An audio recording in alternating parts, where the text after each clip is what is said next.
two-bedroom apartments to fire. She was 9 months pregnant with our second child. We were homeless. We had no savings. What would you do? No. Well, this is what we did. We had to accept an offer from a friend. Thank you, Momodou, for being here. Thank you. Part 2 of the show.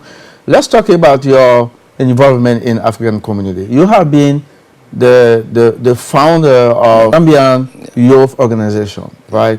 So tell me about this. Yes. Generally, since 2000, I've been involved in community. I started with, the Gambian Youth Association, which I'm the founder and the first president. I see the need of our community to come together and be purposeful, doing things for ourselves here in the U.S. and also helping back home. So my organization, we started very strong. We put money together. We started shipping some hospital beds to the Gambia. We also health clutches, wheelchairs, medications, and we sponsor students in the Gambia. Not only that, we support each other here when somebody has, a mishap, or they have, some good things like naming ceremony. We go out and support and give, our cash money and to help the person. We also mentor each other. We have a very successful football team. Any African tournament here, we have champion the Malian tournament, the Senegalese tournament, and we have, successfully traveled outside New York to Atlanta. We win several trophies there. We win in DC, several tournaments organized by the Gambian community. So our community and our society, our organization comprises of, male and female, young folks, doesn't matter what age you are. And also what we do is we inspire people to the tradition. Like our girls organize African traditional, it's called, we have Miss Gambia pageant, a cultural pageant that inspires young people to study their culture and come and present it, and they get awards. Okay. So we do a lot when it comes to Gambian community. Okay. Individually, I know you guys are very inspiring, but in terms of being under the umbrella of a community, compared to others, African community, for me, Gambian people are not really organized. This is a misconception? Well, this is an area that we are striving to come together. Like you said, we have good leaders in our community. I'm always, putting this message out to come together and let's work together and, be unified. This is an ongoing thing. That's why we formed the Gambian Alliance 2013, which I was the one who, came up with the idea, and some organizations are part of it. We just had a July 4th barbecue, which is the biggest Gambian gathering. Oh, you should call me to barbecue.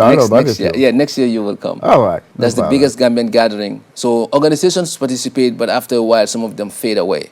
But the messaging is that we as a whole will succeed together. But individually, we can individually succeed, but you're never going to take the country forward. As a community leader, if there is something in your community you are proud of, what is that? Well, decency, the way we carried ourselves. Even though, like you said, we are not as united as we supposed to, or we would have liked, but Gambian people are decent people. They're professional. They have heart, and they are not into dishonesty a lot. What I mean is, like, you don't hear Gambians in America, at least I can speak for, doing crazy things that you'll be like, wow, this is overboard. Really? So they have a decency in them, and then they are scholars also. Many of them. This is how could you explain this? Sometimes we are too reserved. We go to the community, we don't want to, we don't want to be noticed, or we're too shy. So why this? Do you feel yourself different from others communities? I think it's the way we were raised, and then the fact that we are a small country. Okay. So we know each other. Almost everybody know like is related. So we cannot talk among ourselves. So nobody really want to be a talking point, especially when it comes to something negative. So we kind of, everybody, you go to a gathering, everybody relax. Don't want to be the one dancing all over the floor, and don't want to be the one doing the crazy stuff. I mean, it is what it is. But that is what makes us different from other nationalities. Education. You guys have good education, Gambian people. Yes. Yes. Yeah. And I'm really proud of you. Yes, I'm really proud of you. All right. So, if there is something you want to change in your community, what will it be? It's, try to work together and trust one another. We're trying to have clean heart for one another, because that's the only way we'll succeed. Individually, nobody cares. You can build a mansion and stuff. But if we come and build, together and help build our country, we will be different. Gambia is very small to build. But because, we are not together the way we need to, you are not seeing the impact. So my advice would be, let's have endurance for one another. Let's have love for one another. Let's, preach peace and harmony, and let's work as a team. Let's not look for individual interests. You talk about the involvement of your community, your diaspora community in your country. Now you guys have a new president now. Exactly. So can you tell me a little bit about your investment in your country with a new president compared to Yaya Drame? Are things easy now than before? It's different, because when Jammeh was in power, it was more kind of like people were scared to work with the government. Their money can, they can lose their money. The man doesn't care. I mean, even if you bring something good to the country, he wants to take a share. So with this government, it's more kind of liberal. I mean, like it allows you to do your investments. It allows you to, talk freely and so forth. So it's totally a different, setup. Now more people are going back home doing investments. And although when it comes to political, people are not as happy and didn't expect the way this government is doing. But again, that's politics. What I will urge my Gambian citizen is to be more focused on the reforms, to make sure that we put reforms, constitutional reforms, all the reforms in place, so that no president will take advantage of the citizens, and the balance of power will be there between the judiciary, the executive, and the parliament. So that way, no individual coming forward or moving forward would be, taking, advantage of the citizen or stay in power for too long. You've been in Gambia, and you met your new president. Met Adama Barrow. One-on-one, yes. So one-on-one, right? One-on-one, wow, yeah, that's what did you tell him? I was there to promote my foundation, which is Sawaneh Foundation. Okay. Yeah, and that is inspiring people to help the needy and the poor in the Gambia. We are working on establishing it with the health minister, Lamin Samate, the new health minister, and with the president. With the president. Now, this is not political.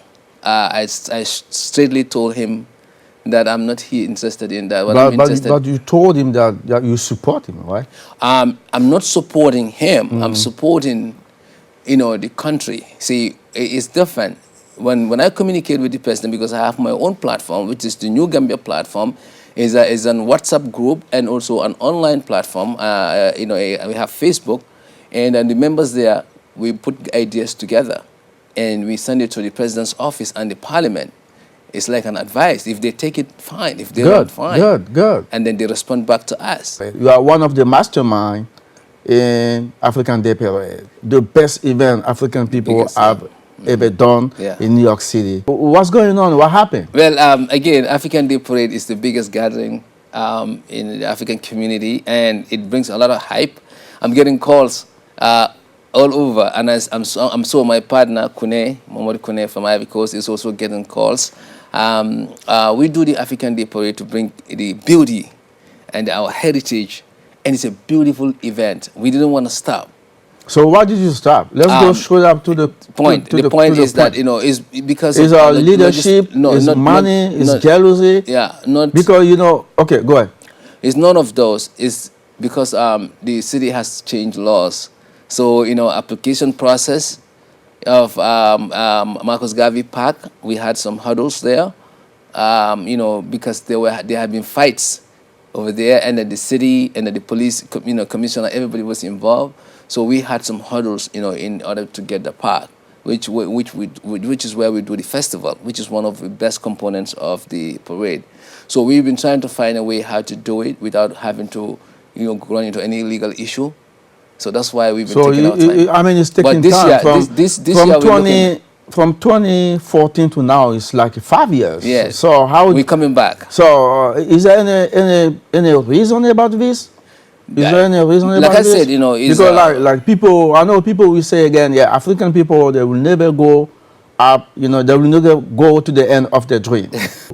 Because this is such a great event, and suddenly you got stopped. Yeah, like I said, it has to do with finance also, because people think people make money out of this. But while we're doing this, we're trying to empower our community by allowing all these people to come out with their beautiful dress. So it's not like there's money in it. But what we have problem with is when you say money issue, how much do you need to organize this? This is all the African community organizing this. Yes. What happened is, like, every group has to go and prepare, get their floats and so forth. So some groups, they don't have the money to invest on those. Remember 2013 or 14? Burkina Faso, they had the big float all over. Okay. That was beautiful, but the community has to raise thousands of dollars. So the organizers, don't have money to support those different communities. All right. I'm going to have you here again, but I want Momodou Sawaneh to be here on the show and tell me what is going on with African Day Parade. It's coming back. Come here and tell us, okay? I believe it's leadership, African people is leadership, it's jealousy, it's money, is all of those. Thank you, ladies and gentlemen, for being here. Momodou Sawaneh, thank you. I appreciate you coming here. Thank you. And I wish you come back here again. Yes, I wish you come back here again. You have so much to say, so much to say in this show. Yes, thank you so much. Thank you. Have a good day. Appreciate it.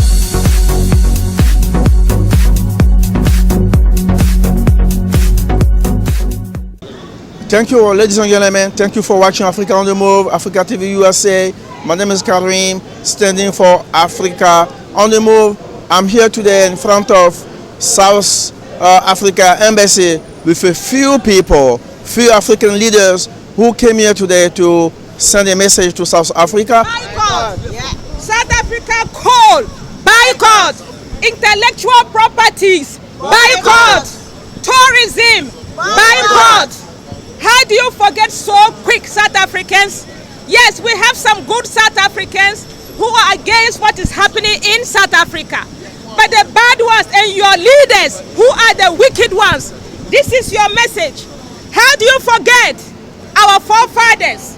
Patrice Lumumba, Jomo Kenyatta, Julius Nyerere, and Dr. Kwame Nkrumah. How do you forget Madiba Nelson Mandela? Your people have betrayed you. Your leaders have betrayed you. South Africa has betrayed you. Your Ubuntu, I am because of you. Your legacy, your cradle for peace is in shambles. Madiba, South Africa is in shambles. And we promise you, we Africans, not the South Africans, we are going to maintain and protect your legacy. Your people from South Africa has no factory to manufacture human beings. You have no right to kill people. Yes. We are here as peacemakers and will always fight for the rights of foreigners in South Africa. Our message, our message is this. South Africans, vent your anger and frustrations on your leaders. They are the thieves, conniving with enemies of progress to steal from your country. And when the government dislikes black people, you don't kill them, you send them back to their countries. When you claim that Africans are taking your jobs, you don't kill them, you send them back to your countries. You don't burn their shops. You send them safely to their respective countries. And when they break the law, you don't kill them. You tell them to leave your country in peace. Mother Africa is upset because you are killing her children. Mother Africa is upset because you are killing her children. Therefore, we call on the United Nations. We call on African Union. We call on ECOWAS. We call on SADC to take action against South Africa. And we are all going to boycott everything that is made in South Africa until we see justice. Until we see justice is served to those who are killed in South Africa. And if we don't see anything, we are not convinced that action is taken in South Africa, a luta continua.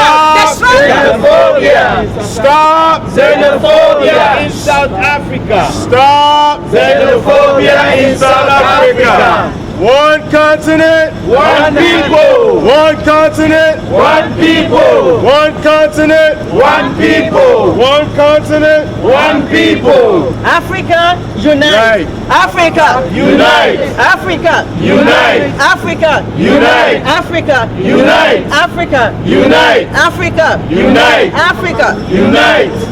All right. A few words Okay. real quick. So we're gonna have Mr. Bobby Diggy, who is the current president of the Nigerians in the diaspora. Unfortunately, we're calling him now because he has an appointment. He has to leave us in a few minutes. That's why we're asking him to follow Ms. Buki, just in case, you know, we already had someone scheduled, but we wanted to skip the person. So bear with us. Bobby, over to you. I want to, first of all, one nation, one continent, One people. one continent, One people. one continent, One people. Good morning, everyone. We're here united as Africans and human beings. Human beings and Africans. Enough is enough with the xenophobia. Enough is enough with the black on black killing. Enough is enough with the leaders looking the other way, knowing fully well what the issues are on the ground. People are unemployed. People have been marginalized. Yes. People are being prosecuted Yes. based on their nationality Yes. on the continent of Africa. It's an abomination. Yes. We as black folks, as people of African descent, Pan-Africanists, have fought, have shed our tears, have shed our blood, That's right. trying to unite our people.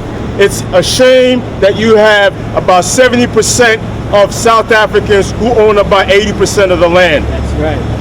These are the issues that we need to look at, inequality, and we need to begin to push for equity and equality. Equity and equality where people are able to lift themselves and they're able to work and earn a living.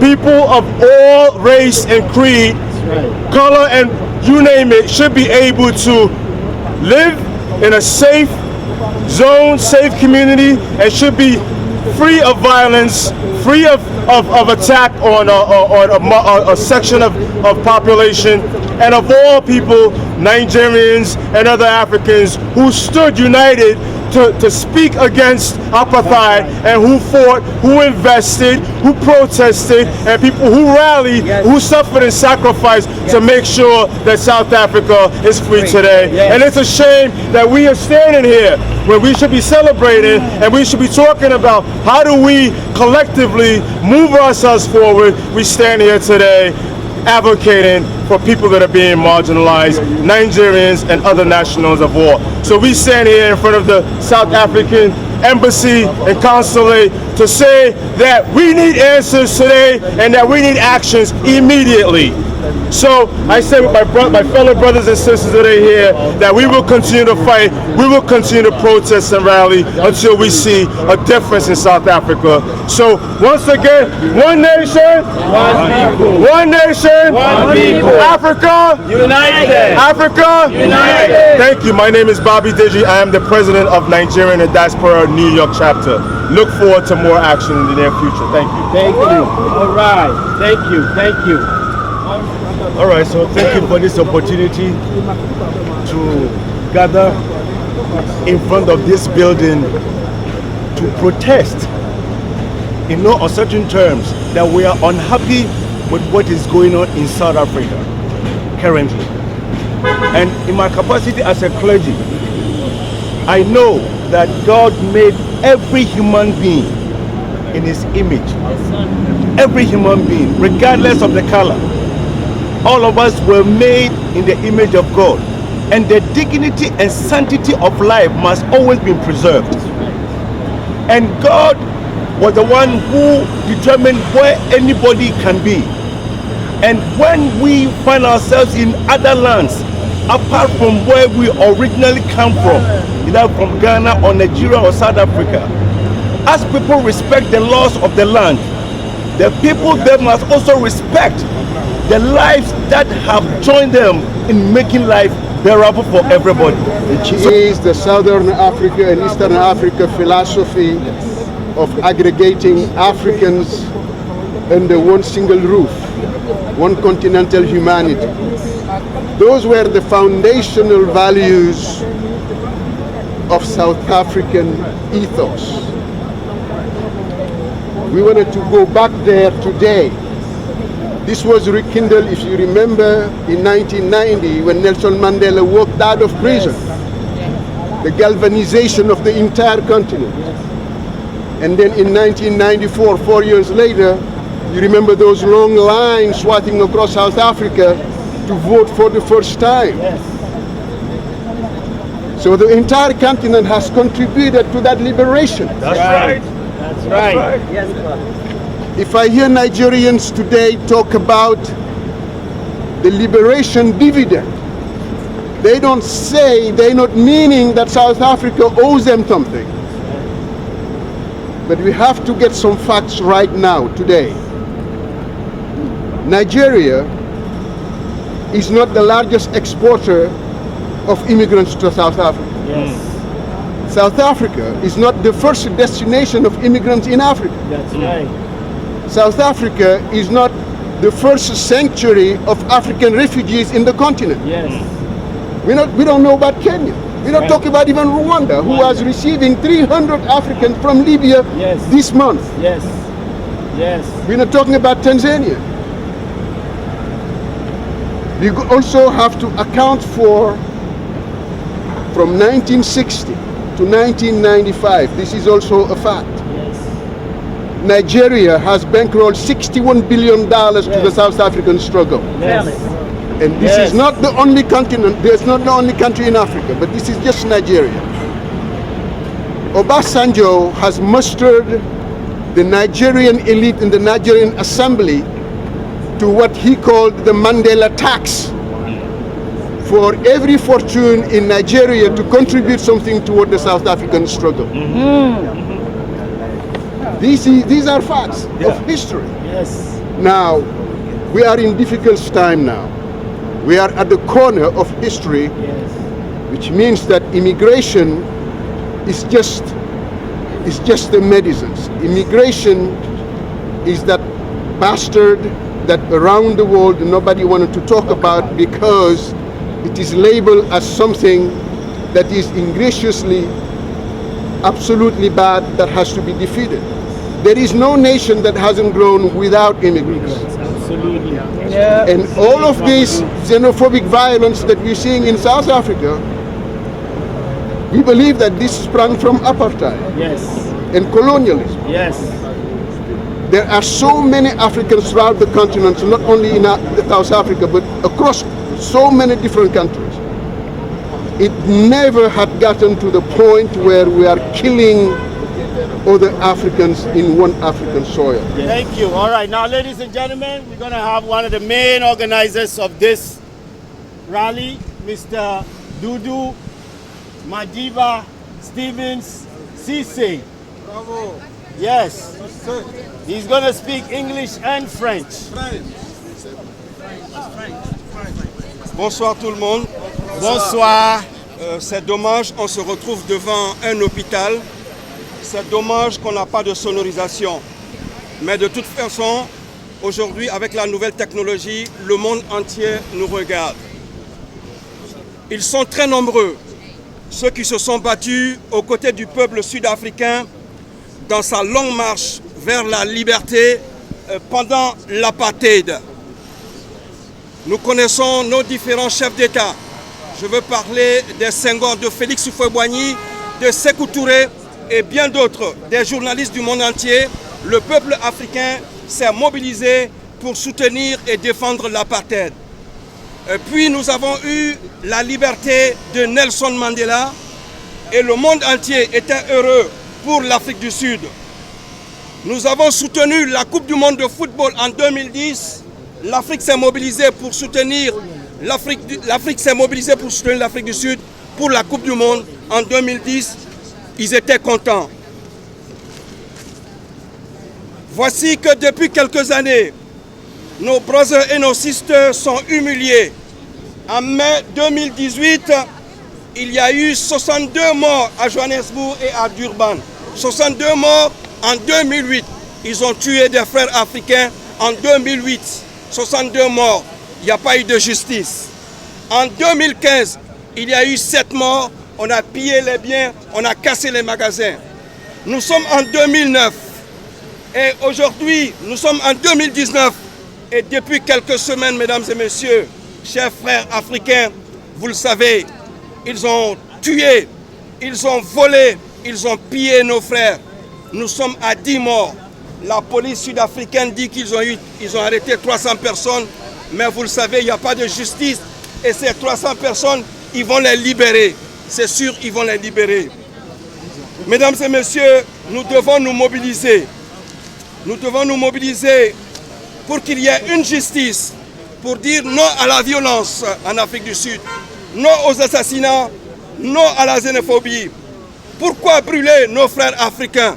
Il faut qu'il y ait une justice, mesdames et messieurs. Il faut qu'il y ait une justice. Julius Malema, un des leaders sud-africains, leur disait: nous pouvons chasser de notre sol tous nos frères africains, mais vous verrez qu'il n'y aura toujours pas de travail en Afrique du Sud. Il a dit encore: regardez ce que vous faites à vos propres frères africains. Cela prouve que vous ne vous aimez pas vous-même, mesdames et messieurs. Nous demandons solennellement à nos dirigeants africains de mener des discussions immédiates avec le gouvernement de l'Afrique du Sud, car trop c'est trop. Nous demandons au président de l'Union africaine de se déplacer sur le terrain pour parler aux dirigeants sud-africains, mesdames et messieurs. Nous demandons aux citoyens africains de boycotter la destination sud-africaine. Nous demandons à nos artistes africains de boycotter les spectacles en Afrique du Sud, comme l'a fait Tina Savage et Burna Boy du Nigeria, mesdames et messieurs.